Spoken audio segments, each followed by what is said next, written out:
जी अपने जो यहाँ के वाइस एडमिरल हैं, उनकी पत्नी हैं, बहुत ही बड़े स्तर पे हैं। स्वामी जी के बारे में आप जानते हैं, प्रकाश जी भी जानते हैं। मंजू अरोड़ा, कई समाज में मेरा परिचय मेरे से कम में मंजू अरोड़ा के पति के रूप में ज़्यादा है। ऐसे ज़्यादा लोग उसकी निमंत्रण पे आए हैं। पूरे एक बार जिन जिन को स्वागत हुआ, उन सबको बहुत बहुत अभिनंदन, धन्यवाद। आज जो यहाँ कार्यक्रम हुआ है और ये कार्यक्रम आज हमारे देश के जो हमारी समाज में ऐसे काम करने वाले जो अनेकों लोगों की प्रेरणा है, आज उनका यहाँ ये सम्मान समारोह हुआ है। निश्चित तौर पर ये आगामी यूथ पीढ़ी के लिए ये बहुत ही उपयोगी है और ऐसे कार्यक्रमों से समाज के लोगों का एक हौसला अफजाई होता है। और हकीकत में ये जो मनमोहन जी जायसवाल हैं, इन्होंने समय समय पर ऐसे आयोजन करते रहते हैं और इस कार्यक्रम में सभी तरह के लोगों ने आकर जो हमारे रियल हीरो हैं, जो इस कार्यक्रम में अपना योगदान और समय जिन्होंने अपनी असामान्य प्रतिभा से पूरे देश और दुनिया को एकता और संदेश शांति का मैसेज दिया है और अपनी योग्यताओं से पूरे देश की गौरव बढ़ाया है। आज ऐसे गौरवशाली लोगों का यहाँ सम्मान हुआ है, उनके लिए मेरी यही शुभकामनाएं हैं, बधाई है। जिस तरह से वो काम कर रहे हैं वो निरंतर इस तरह से कार्य करते रहें, मेरी अनेकों शुभकामनाएं हैं। मंत्री महोदय के हाथों दिया गया सम्मान। हाँ, ये बड़ी बात है कि हमारे मंगल प्रभात लोधा जी जो कैबिनेट महाराष्ट्र सरकार में मंत्री हैं और उनकी सरलता सहजता सभी को दिल को छूती है और उनके द्वारा एक सम्मान यहाँ पर सभी सोमा घोषी आदि सभी कलाकार रहे हैं और सभी मंचासीन होकर यहाँ पर जो रियल हीरो थे उनको सम्मानित किया। ये एक तरह से बहुत एकता को देखने की मिलती है और ये बहुत अच्छी बात है। और ऐसे मैं फिर कहता हूँ कि ऐसे आयोजन में एक हौसला अफजाई जिस तरह से होती है वो बहुत ही लंबे दूर तक जाती है और अधिक कार्य करने की ऊर्जा मिलती है। ऐसे कार्य होने चाहिए आपको बार-बार? बिल्कुल होना चाहिए। ऐसे कार्यक्रमों जब समाज में होते हैं तो हमारे लिए एक समाज में एक सौहार्दता का मैसेज जाता है, शांति का मैसेज जाता है। और वैसे तो आप देख रहे हैं कि पूरा देश और पूरी दुनिया किस तरह से आज युद्ध की कगार पर खड़ी है। आज हम सभी लोग यहाँ पर भारत वह देश है जो संस्कृति वसुधैव कुटुंबकम जियो जीने दो की संस्कृति बात करती है और उसी को यहाँ पर हम देख सकते हैं एक नज़ारा कि किस तरह से लोग सभी पूरे भारत के अलग अलग प्रदेशों से यहाँ लोग इस कार्यक्रम में शरीक होने के लिए आए हैं। ये इससे पता चलता है कि हमारी संस्कृति, हमारी भाषा, हमारा खान पान अलग हो, पर हम जब देश की बारी आती है तो हमारे विचार निश्चित तौर पर एक होते हैं और यही ताकत हमारे देश और दुनिया के लिए बहुत बड़ा संदेश देती है। आज इस द रियल हीरो जो प्रेजेंटेशन है और जो मनमोहन जी और ये ग्रुपों ने हम लोगों के लिए, देश के वीर जवानों के लिए और जो हमारे शहीद भाई हुए हैं जिनका नाम उन्होंने the real hero of society का दिया है, उसके लिए तहे दिल से धन्यवाद करते हैं। जिस तरह का प्रोग्राम लोग जिस तरह से करते रहते हैं उससे ऊर्जावान एक कार्यक्रम है और देश के हर जवान के लिए, हर जनता के लिए बहुत ही मोटिवेशन जिसको कहते हैं, जिसके हम लोग आज जो सम्मान यहाँ मिल रहा है, इस सम्मान के हकदार जितना हम हैं उतना ये भारत की जनता है, भारत के सभी माताएं बहनें हैं, क्योंकि वो माताएं बहनें हमको तैयार करती हैं। आप जैसे लोगों की जो हमें शक्ति मिलती है, मोटिवेशन मिलता है सरहद पे रहने के लिए, दिन रात जाग कर अपनी सरहद का, और हम उतने सौभाग्यशाली है कि जितना हम इस सरहद के, बहुत ही सौभाग्यशाली कि जो हम देश की सरहद पे अपना ड्यूटी दे के अपने जीवन और इस देश की रक्षा करने का सौभाग्य मिलता है।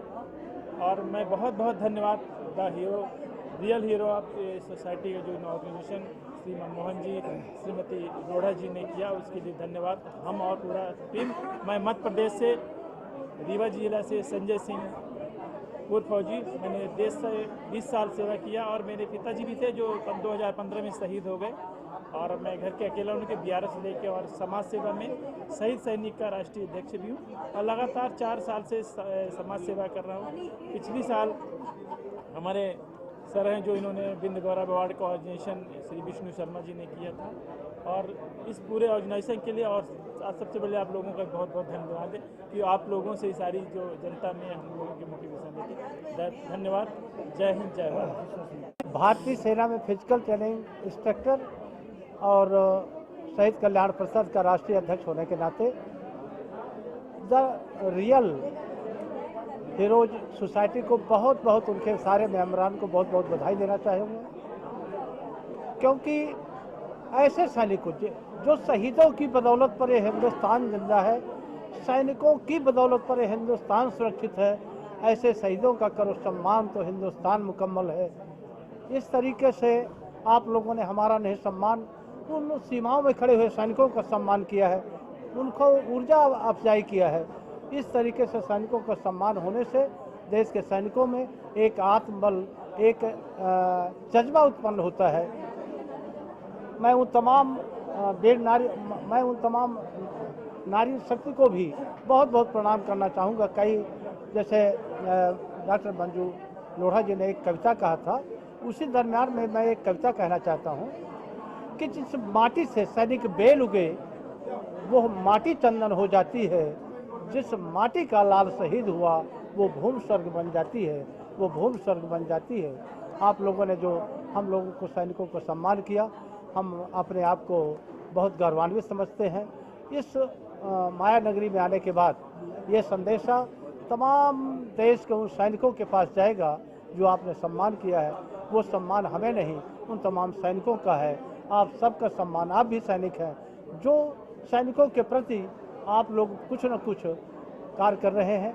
बहुत सारी ऐसी अभी हमने सुना कि डॉक्टर मेघा जी वगैरह जो असहाय लोगों की सेवा करती है। मैं उन तमाम टीम को 1 जनवरी में मैं एक शहीद कल्याण परिषद के राष्ट्रीय संस्थापक होने के नाते ये आज के कार्यक्रम के तमाम मेम्बरानों को आमंत्रित करना चाहूँगा कि एक जब हम कार्यक्रम करेंगे बिंद की शाम शहीदों के नाम, मैं सबको आमंत्रित करता हूँ। मैं आपके इस चैनल के माध्यम से ये कहना चाहूँगा कि सारे के सारे लोग 17 जो इस हिंदुस्तान का दिल है, जब दिल धड़कता है तब कहीं न कहीं कुछ होता है। तो मैं चाहता हूँ कि इस दिल की धड़कन को और ज़्यादा गति प्रदान करने के लिए तमाम सारी टीम के मेम्बरान सप्ताह पधारेंगे।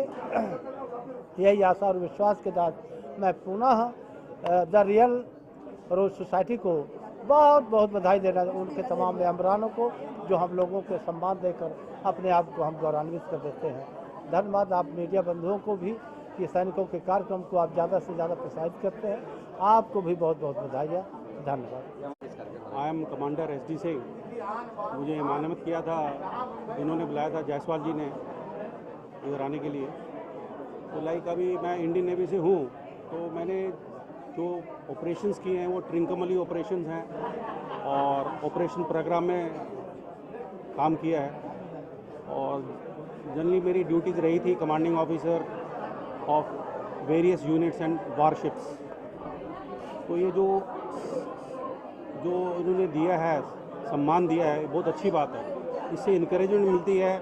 जो आने वाले जो लोग हैं जो फौज में ज्वाइन करेंगे उनको एक प्रेरणा मिलती है। से भी इस तरह के कार्यक्रम बहुत अच्छे लगते हैं कि जहां हम एक सम्मान प्रकट कर सकते हैं अपने उन जाबाज सिपाहियों के प्रति, उन शहीदों के प्रति जिन्होंने हमारे लिए ही अपने आप को, अपना जीवन समर्पित कर दिया, देश के लिए समर्पित कर दिया। तो इस तरह के कार्यक्रम मैं तो सोचती हूँ कि और निरंतर होने चाहिए, ताकि उन्हें लगे कि हमारे देश की जो जनता है, ये 125 करोड़ जनता है, ये हमारे साथ खड़ी है। तो वो उसी जोश के साथ और ज़्यादा सरहद पर जाकर युद्ध कर सकते हैं, लड़ सकते हैं। देखिए कब कहाँ से कौन सी गोली आएगी पता नहीं है। और जब इनको विदा करते हैं एक विजय तिलक लगाकर, घर वालों ये नहीं जानते हैं कि वापस घर आएंगे कि नहीं आएंगे, लेकिन फिर वो भी यही कहते हैं कि कभी भी पीठ पर गोली मत खाना, सीने पर गोली खाना और तिरंगे की खातिर तिरंगे में लिपट कर आ जाना। तो ऐसे लोगों को तो मैं हमेशा नमन करती हूँ। कविता हो जाती मैं कई बार मैं लिखती हूँ कि इन लोगों के जो घर वाले हैं वो क्या सोचते हैं जब ये जाते हैं सरहद पर। तो एक कविता मैं आपको सुनाना चाहती हूँ कि कभी कभी मेरे दिल में ये ख्याल आता है कि इस बार जब तुम आओगे, तुम संग उन सारी यादों को फिर से जीऊंगी जो हमारे नए नए प्रणय की खुशबू थी। इस बार तुमको जल्दी न जाने दूंगी, जिद करके रोक लूँगी। भगवान से ये प्रार्थना करूँगी कि काश कुछ दिनों के लिए सारे टेलीफोन और मोबाइल बंद हो जाए, पर ये कहाँ संभव है। सपनों की दुनिया जब हकीकत की चट्टान से टकराती है तो सारे के सारे काश बिखर जाते हैं और टुकड़े नश्तर की तरह चूटने लगते हैं। तुम्हारा इंतज़ार करते हुए बूढ़े माता पिता हैं, भाई बहन, बच्चे, दोस्त, यहाँ तक कि पूरा गांव है। मेरे हिस्से के समय में तो न जाने कब घंटी घनघना उठेगी और सरस से तुम्हारा बुलावा आ जाएगा। मैं नहीं जानती, बस जानती हूँ तो इतना कि तुम संग बिताए छोटे छोटे पलों को भी अपने दिल की कोठरी में कैद कर लूँगी और फिर एक बार इंतज़ार की लंबी घड़ियाँ काट लूँगी, इंतज़ार की लंबी घड़ियाँ काट लूँगी। तो एक शरत पर जब एक पति जाता है, क्योंकि हमारे पति 2-4 दिन जाते हैं तो हम सोचते हैं कि हमारे घर का कामकाज कैसे होगा, लेकिन जिनके पति न सर्दी देखते हैं न गर्मी देखते हैं, 12-12 महीने पर शरत पर रहते हैं, उनके घर का कामकाज कैसे चलता होगा, ये हमारे लिए सोचने की बात है। इसलिए एक युद्ध लड़ता है एक सिपाही सरहद पर, लेकिन उसके साथ साथ एक पूरा परिवार भी घर बैठे युद्ध लड़ता है। तो उनके इस जज्बे को हमें नमन करना चाहिए, सलाम करना चाहिए। मंगल सर भी आ चुके थे यहाँ पे, हौसला देगा, क्या कुछ कहेंगे? हाँ, मंगल सर नहीं, वो हमेशा मेरे हर कार्य में मुझे सपोर्ट करते हैं, इसीलिए मैं इस तरह के कार्य कर सकती हूँ। वैसे कहते हैं कि behind every successful man there is a woman, but मैं कहती हूँ कि मैं जहाँ पर हूँ वहाँ पर मेरे घर के सारे पुरुष वर्गों का हाथ है। जैसे मेरे ससुर जी, मेरे पिताजी, फिर मंगल जी, मेरे दोनों बच्चे, और यहाँ तक कि अब मेरे पोते पोती और मेरी बहुएँ भी, तो सारी मुझे सपोर्ट करती हैं। तब मैं चिंता रहित होकर घर का, मुझे घर की जिम्मेदारी से, मतलब वो भी मैं पूरी निभाती हूँ, वो नहीं है कि मैं कहीं भी उसको नज़रअंदाज करती हूँ, लेकिन उसके साथ साथ मैं ये सामाजिक कार्य कर सकती हूँ, क्योंकि अगर परिवार साथ में न हो ना तो एक महिला कुछ भी नहीं कर सकती है। तो ये परिवार का साथ है, इसलिए हम यहाँ पर हैं। बस आप क्या कहेंगे? जी, मैं सबसे पहले मनमोहन जी को बधाई दूंगा, इतना अच्छा प्रोग्राम कराया। हीरोज़, रियल हीरोज़, और मैम का भी हिंदी साहित्य का प्रोग्राम था, तो जिसमें कुछ कविताएं पढ़ी गई, बहुत अच्छे से हुआ प्रोग्राम। और मनमोहन जी हमेशा लोगों को इंकरेज करते रहते हैं, कोशिश करते रहते हैं, उनके माध्यम से लोग आगे बढ़े। मंजू जी हमेशा सपोर्ट करते हैं। और मंगल सर आए, और जैसे मंगल सर ने बोला कि लोग मुझे मंजू जी के नाम से जानते हैं, तो ये मतलब उनका प्यार है, उनका एक समर्पण है मंजू जी के लिए। और मैं चूँकि कविता के लिए आया था, तो एक कविता, चूँकि मंजू जी माँ के समान है, तो मैं एक माँ की कविता सुना देता हूँ जो मैंने अपनी माँ के सामने लिखी थी। मेरी आँखों के तारे मेरे राज दुलारे, मेरी आँखों के तारे मेरे राज दुलारे, जीवन के सहारे लगते हो प्यारे, तेरी आँखों में देखूं मैं सपने सारे, तू मेरे सहारे मैं तेरे सहारे, मेरी हर दुआ में तू, कामना में तू, बस तू ही तू, मेरी मन्नत में तू, मेरी जन्नत है तू। देखूं तो है सांझ सकारे, हर अंधियारे और उजियारे, राखूं तो है दिल के करीब, मन के समीप, न्यारे न्यारे प्यारे प्यारे, मोरे कोहर ना लगे तो है किसी की नज़र, लग जाए तो है मोरी उम्र, तेरी नज़र से देखूं मैं सपने सारे, न्यारे न्यारे प्यारे प्यारे, ओ आंखों के तारे राज दुलारे। वाह वाह वाह, जी। और बाकी सभी से कि मेरी मिशन रानीगंज आई है, तो प्लीज़ देखें, क्योंकि फिल्म बहुत अच्छी बनी है। हमारे टीनू जी जो डायरेक्टर हैं, उन्होंने फिल्म को डायरेक्ट किया है। और फिल्म एक्चुअल में एक इंसान ने, एक इंजीनियर ने 65 मजदूरों को कैसे अपनी जान की बाजी लगाकर 65 जानों को बचाया था, उसके लिए देखें, उनके जज्बे को सलाम करने के लिए। रियल स्टोरी है जी, रियल स्टोरी है, बहुत अच्छी फिल्म बनी है। 65 लोगों को बचाया गया जसवंत सिंह गिल द्वारा, तो उसमें मेरा दिवाकर का मैंने उसमें परफॉर्म किया है कैरेक्टर। सो प्लीज़ देखें, और सभी को बधाई। Thank you so much. भगवान से प्रार्थना करते हैं आपको ऐसे बहुत सारे अच्छे अच्छे रोल मिलें, और आप शीर्ष, बस आपका आशीर्वाद है तो बस हो जाएगा अभी। मनमोहन जी कैसे कल्पना है कि रियल हीरो का अवार्ड दिया जाए? और जैसा मैंने बोला, मैं बहुत दिनों से सोच रहा था, ये परिकल्पना मेरी तब से है, करीबन फर्स्ट लॉकडाउन से। बहुत सारे लोगों ने मानवीय कार्य करे जितनी उनकी क्षमता थी, किसी ने अनाज का किया, किसी ने इलाज का किया, भयानक दौर से हम गुजरे। तो उसमें डॉक्टर और सैनिक का भी हमारा, मेरे मन में ख्याल है कि वो भी हमारे रक्षक हैं। और मैं जब 8वीं 9वीं में था, तो हमने माखनलाल चतुर्वेदी जी की एक कविता पढ़ी थी, पुष्प की अभिलाषा। तो मेरे शिक्षक के माध्यम से मैं समझा कि एक सैनिक का वैल्यू क्या होता है, और माखनलाल चतुर्वेदी जी की लिखी। दूसरी मैंने प्रेमचंद जी की एक कहानी पढ़ी, दुनिया का सबसे अनमोल रतन। उसमें जो हीरो है जुल्फिकार, उसको उसकी प्रेयसी कहती है कि आप एक बात मुझे बताइए कि दुनिया में सबसे अच्छी चीज़ क्या है। तो वो बहुत जगह जाता है, कोई कहता मन की शांति सबसे बड़ी दौलत है, कोई कहता पैसे में शांति है, सबके अलग अलग मायने होते हैं। तो वो जब जुल्फिकार लौट के आता है तो वो कहता है कि मैंने जान लिया है, कहानी तो बहुत लंबी, तो उन्होंने कहा कि मैं जान लिया गया हूँ कि वतन की हिफाजत में जो खून का आखिरी बूंद गिरता है वो दुनिया का सबसे अनमोल रतन है। और ये कहानी प्रेमचंद जी ने लिखी है। तो ये सब हम जैसे साहित्य, जैसे समाज में रहते हैं, वैसे हमारी मनोदशा होती है, हम वैसे क्रिया करते हैं। तो वहाँ से हम एक सैनिक के मन में मेरे लिए एक अलग ही श्रद्धा है ना। वो लोग अपने फैमिली के साथ नहीं रह पाते, बच्चे को नहीं देख पाते, बड़े बड़े त्योहारों में नहीं आ पाते। तो सैनिकों को सम्मानित करके मुझे आज एक खुशी है। मैंने बहुत सारे कार्यक्रम करे, एक कार्यक्रम जिसका एक अपना महत्व हो। मेरे शो में ग्लैमर वर्ल्ड से लोग कम होते हैं, बट उसका एक वैल्यू हो जाता है। मंजू भाभी जैसी हैं, मेरी माता स्वरूपा हैं, तो इनका आशीर्वाद रहता है, तो मुझे किसी और की क्या जरूरत है। हम लोग जितने अपने दायरे में कर सकते हैं, हम हमेशा कुछ एक विषय की बात करते हैं, चाहे वो हमने एसिड विक्टिम्स के लिए किया, चाहे हमने नारी शक्ति के लिए गवर्नर साहब के हाथ से करा। तो मेरा कोशिश है कि हम फालतू न भीड़ लगाए, उसका कुछ मतलब होना चाहिए। कहाँ से सैनिक आए थे, कहाँ का चुने? अलग अलग कार्यक्रमों में मिलते गए, जुड़ते गए, क्योंकि मेरा भी जर्नी 13 साल का हो गया है। तो लोग मिलते हैं और मन साफ हो, सच्चा लगन हो तो लोग मिल ही जाते हैं। और क्या कुछ आगे कुछ मैं जैसा मैंने कहा कि जैनिज्म को आज पूरी दुनिया समझे, जीव दया को खास, और कुछ जैन मुनि हैं, उनके माध्यम से मतलब पूरे विश्व को एक शांति का संदेश ऐसे अवस्था में जो एक युद्ध और महायुद्ध और महाविनाश की आशंका बननी हुई है, तो एक भारत की तरफ से जाना चाहिए। तो बुद्धिज्म एक अलग डिवाइनिटी है, महावीर स्वामी का दर्शन अलग है। महावीर स्वामी का जो दर्शन है, खास करके अहिंसा के बारे में, वो लोग जानना चाहिए। आज लोग बहुत सारे बम खरीद लेने में अपनी स्ट्रेंथ समझते हैं, और किसी को माफ़ कर देना, संधि करना, ये बड़ी बात है। और इंडिया की तरफ लोग एक उम्मीद की नज़र से देखने लगा है, खास करके मोदी जी के आने के बाद। तो लोग लॉकडाउन से गुजर रहे हैं, इंडिया जो है वैक्सीनेशन दे रहा है कुछ एक देशों को, कहाँ 1-2 देशों की लड़ाई है और इंडिया अनाज भेज रहा है। अभी 6 महीना साल भर की बात है। तो आप लोग हीरो, जब तक आप कुछ करोगे नहीं तब तक जय जयकार होगा नहीं।